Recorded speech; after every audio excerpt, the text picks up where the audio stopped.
Pangalan.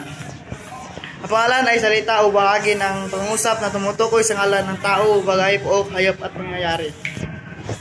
Uri na pangalan, pantangi, pambalana.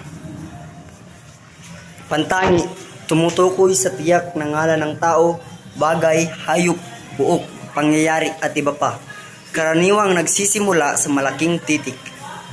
Ito ang mga halimbawa ng pangalang pantangi.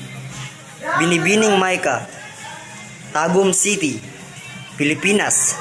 Nescafe, Bruno, Dr. Perez, Alaska, Crayola, Mindanao, Munggol, Dani, Samsung, Jollibee, Colgate, Safeguard.